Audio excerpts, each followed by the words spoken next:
চরম সংকটের মধ্যেও বিএনপি কিন্তু নির্বাচনী কাজ এগিয়ে নিচ্ছে। কারণ পরিস্থিতি এমন যে বেগম খালেদা জিয়ার স্বাস্থ্য সংকটের সাথে নির্বাচন পিছিয়ে যাওয়া বা অনিশ্চিত হবার একটা সম্পর্ক তৈরি হয়েছে। এই মর্মে গত কয়েকদিন থেকে আরো জোরালো আলোচনা হচ্ছে যে নির্বাচন হবে না। কালকে নজরুল ইসলাম খানের নেতৃত্বে একটি দল, বিএনপির একটি টিম নির্বাচন কমিশনে দৌড়ে গেছে। তারা যে বলেছে যে অনিবার্য কারণ ছাড়া নির্বাচন পেছানো যাবে না। তার আগের দিন এনসিপি বলে এসছে যে বেগম খালেদা জিয়ার স্বাস্থ্য পরিস্থিতি বিবেচনা করে তফসিল পিছিয়ে দেওয়া হোক। তার সম্ভবত কাউন্টারে বিএনপি এমন একটা বক্তব্য দিয়ে এসছে। এর মধ্যে কালকে হঠাৎ করেই জোট বা মিত্রদের জন্য ফাঁকা রেখে ৩৬ আসনে প্রার্থী দিল বিএনপি। ২ দফায় মোট ২৭২টা আসনে প্রার্থীর নাম ঘোষণা করছে। এখন ২৮টা আসন ফাঁকা রয়েছে। মির্জা ফখরুল ইসলাম আলমগীর বলছেন, যেসব আসনে প্রার্থী ঘোষণা করা হয়নি সেসব আসনে জোটের সঙ্গী দলগুলোকে ছেড়ে দেওয়া হবে। এর মধ্যে গুরুত্বপূর্ণ আছে ঢাকার ৩টা আসন। ঢাকার আসনগুলো হচ্ছে, বলছি আপনাদেরকে, ঢাকা ১৩, ১৭, ২০, গাজীপুর ৬, তারপরে নীলফামারী ১ এবং ৩, লালমনিরহাট ২, বগুড়া ২, পাবনা ১, ঝিনাইদহ ১, ২ ও ৪, বাগেরহাট ১, ২, ৩, পটুয়াখালী ৩, পিরোজপুর ১, ময়মনসিংহ ১০, ঢাকা ১৩, ১৭, ২০, গাজীপুর ৬, নরসিংদী ৩, নারায়ণগঞ্জ ৪, সিলেট ৫, ব্রাহ্মণবাড়িয়া ২ এবং ৬, কুমিল্লা ৭, লক্ষ্মীপুর ১ এবং ৪, আর চট্টগ্রাম ১১ এবং ১৪। এই হচ্ছে অবস্থা।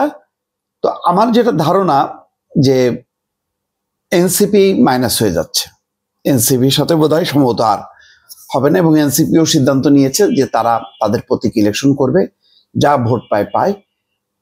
পরে হয়তো তারা আমি জানি না যে জামাতের সঙ্গে হয়তো আসন সমঝোতা করতে পারে, আবার শেষ মুহূর্তে বিএনপির সাথে ঐক্য হতে পারে। মানে খুবই পেন্ডুলামের মতন দুলছে এনসিপির ভাগ্য এই মুহূর্তে। যেটা হলো যে এই যে নেগোসিয়েশনগুলো হচ্ছে বা কেন হচ্ছে বা এখন এই কাজটা কেন করছে এরকম একটা পরিস্থিতিতে, কারণ বিএনপি মানে নির্বাচনী যে কর্মকাণ্ডটা অব্যাহত রেখে প্রমাণ করতে চায় যে তারা যে কোনো মূল্যে ফেব্রুয়ারির প্রথম ভাগে নির্বাচন অনুষ্ঠিত হতে দিতে চায়।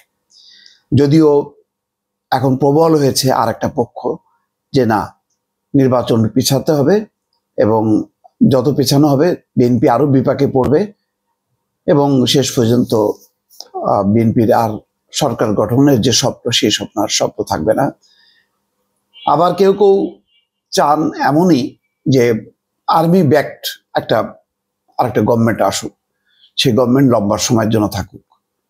এমনও কথা শোনা যাচ্ছে রাজনীতিতে যে এক মুহূর্ত থাকতে চান না ডক্টর মোহাম্মদ ইউনূস ক্ষমতায়, কারণ অর্থনৈতিক অবস্থাটা খুবই খারাপের দিকে যাচ্ছে।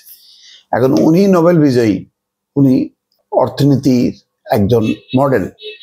তো ওনার সময় যদি দেশের অর্থনৈতিক অবস্থায় এরকম অধোগতি যায়, আইন শৃঙ্খলা পরিস্থিতির যদি এমন অবনতি হয়, তাহলে তিনি খুব কৃতিত্বের সাথে বা মানে খুব সম্মানের সাথে বিদায় হতে পারবেন না। তিনি চান যে এখন যা অবস্থা দ্রুত নির্বাচনে তিনি বিদায় নিতে। এটা হচ্ছে ডক্টর মোহাম্মদ ইউনূসের অবস্থা। কিন্তু অন্যান্য অনেকগুলো গোষ্ঠী আছে যারা চায় এই সরকার বা অন্য একটি সরকার লম্বা সময় যেন থাকুক। তো এইরকম পরিস্থিতির মধ্যে বিএনপি আরো বিপদ দেখছে, সেই কারণে তারা দ্রুত নির্বাচনী কাজে ঝাঁপিয়ে পড়ছে। কিন্তু বিএনপির জন্য সংকট বহুমুখী, যেহেতু তারেক রহমান দেশে আসতে পারছেন না, সুতরাং বিএনপির হলো বিদ্রোহীদেরকে কিভাবে সামাল দেবে।